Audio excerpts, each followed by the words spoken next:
सोचिए एक ऐसी दुनिया का तस्वुर जहां इंसान अपने सवालात का जवाब किसी और इंसान से नहीं बल्कि एक मशीन से लेता है।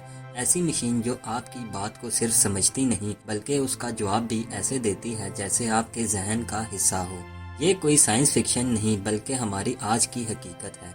हम बात कर रहे हैं आर्टिफिशियल इंटेलिजेंस यानी एआई की, और ख़ास तौर पर ओपन एआई के एक ऐसे मॉडल की जो दुनिया भर में लोगों की जहनियत, काम करने का अंदाज और तालीम का तरीका बदल रही है। चैट जीपीटी एआई का सफर किसी एक शख्स, किसी एक मुल्क या किसी एक मंजिल तक महदूद नहीं। ये एक ऐसी कहानी है जो 20वीं सदी के साइंस लैब्स में शुरू हुई और 21वीं सदी के मोबाइल फोन्स तक पहुंच गई। चैट जीपीटी का ताल्लुक सिर्फ एक सॉफ्टवेयर से नहीं बल्कि इंसानी सोच और टेक्नोलॉजी के बेहतरीन इत्तेहाद से है। मगर इस तरक्की के पीछे छुपी हुई है एक लंबी कहानी, एक्सपेरिमेंट्स की, मिसालों की, गलतियों की और कुछ ऐसे फैशंस की जो इंसानी तारीख में नए मोड़ ला चुका है। आइए इस डॉक्यूमेंट्री में हम नजर डालते हैं चैट जीपीटी और एआई के इस पुरअसरार सफर पर, उसकी इब्तिदा, उन लोगों का जिक्र जो इसको बनाने में सबसे आगे रहे, वो चैलेंजेस जो रास्ते में आए और वो असरात जो ये टेक्नोलॉजी इंसानी जिंदगी पर छोड़ रही है, अच्छे भी और बुरे भी। आर्टिफिशियल इंटेलिजेंस का तस्वुर पहली बार 1950 में सामने आया जब ब्रिटिश साइंटिस्ट अलान टर्निंग ने यह सवाल उठाया, क्या मशीन सोच सकती है? उनका बनाया गया टर्निंग टेस्ट आज भी एआई के स्टैंडर्ड्स को नापने का एक तरीका है। 1956 में डार्टमाउथ कॉन्फ्रेंस हुई जहां पहली बार आर्टिफिशियल इंटेलिजेंस का लफ्ज इस्तेमाल किया गया। ये कॉन्फ्रेंस एआई का जन्म समझी जाती है। पहले पहल लोगों ने एआई को एक मजे की चीज समझा, मगर साइंटिस्ट ने इसमें वाकई पोटेंशियल देखा। 1980 और 1990 में एआई का सफर थोड़ा सुस्त हो गया। लोगों को लगने लगा कि ये सिर्फ एक फैंसी आइडिया है जो असल जिंदगी में काम नहीं करेगा।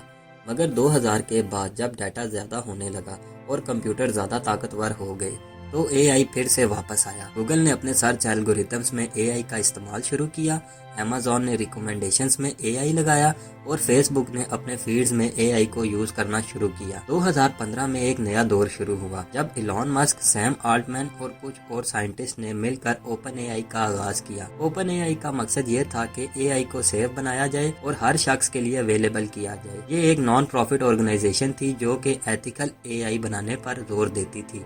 लेकिन वक्त के साथ ओपन एआई ने कमर्शियल मॉडल्स बनाने शुरू किए ताकि रिसर्च और डेवलपमेंट के लिए फंड मिल सके। 2018 में ओपन एआई ने GPT-1 इंट्रोड्यूस किया। जीपीटी का मतलब है जनरेटिव प्री ट्रेन ट्रांसफॉर्मर। ये एक लैंग्वेज मॉडल था जो इंटरनेट के डाटा पर ट्रेन किया गया था।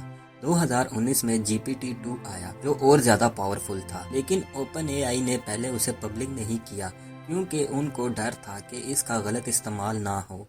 यह पहला ट्विस्ट था, एक ऐसी टेक्नोलॉजी जो इतनी पावरफुल थी कि उसको दुनिया से छुपाया गया। फिर 2020 में GPT-3 लॉन्च हुआ। ये एक ऐसा मॉडल था जो इतना रियलिस्टिक लिखता था कि लोग हैरान रह गए। ये मॉडल 175 बिलियन पैरामीटर्स पर ट्रेन था।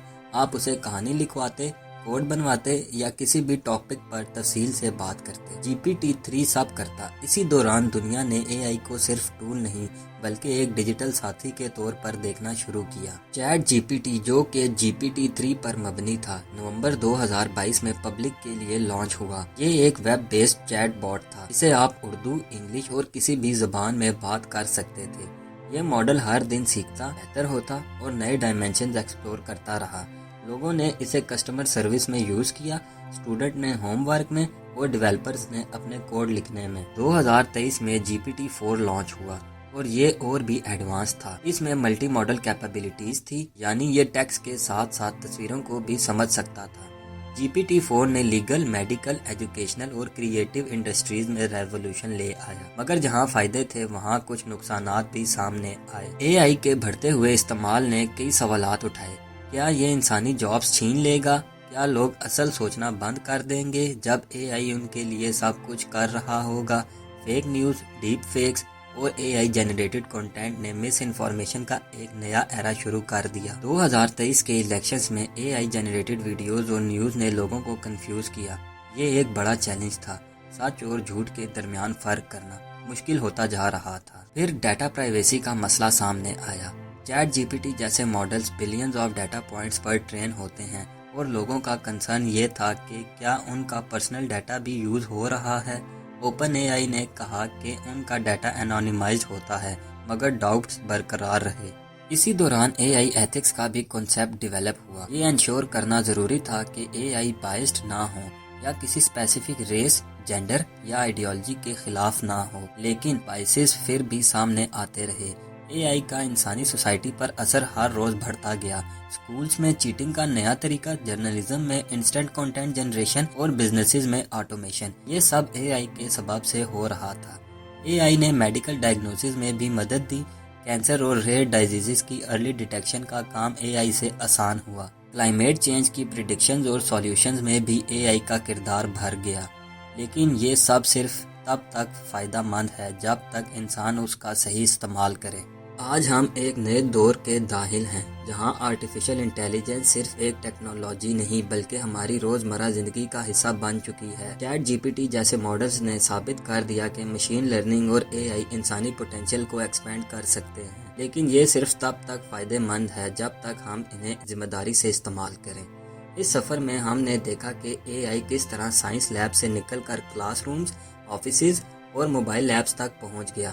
ہم نے دیکھا کہ کیسے اے آئی نے نئے راستے کھولے، نئے سوالات اٹھائے اور نئے چیلنجز سامنے لائے۔ یہ کہانی صرف مشینز کی نہیں، یہ کہانی انسانیت کی ہے، اس کی سوچ، اس کے خوف اور اس کے خواب کی ہے۔ آخر میں سوال یہ نہیں کہ اے آئی کیا کر سکتا ہے، سوال یہ ہے کہ ہم اے آئی کے ساتھ کیا کرنا چاہتے ہیں۔ کیا ہم اسے ایک بہتر مستقبل کے لیے یوز کریں گے یا صرف فائدہ اٹھانے کے لیے؟ کیا ہم اپنی انسانیت کو برقرار رکھتے ہوئے اے آئی کو اپنا مددگار بنائیں گے؟ جواب ہمارے پاس ہے، ٹیکنالوجی ہمارے ہاتھ میں ہے، اور آنے والا وقت یہ طے کرے گا کہ ہم چیٹ جی پی ٹی جیسے ٹولز کیسے استعمال کرتے ہیں، اپنے فائدے کے لیے یا اپنے خلاف۔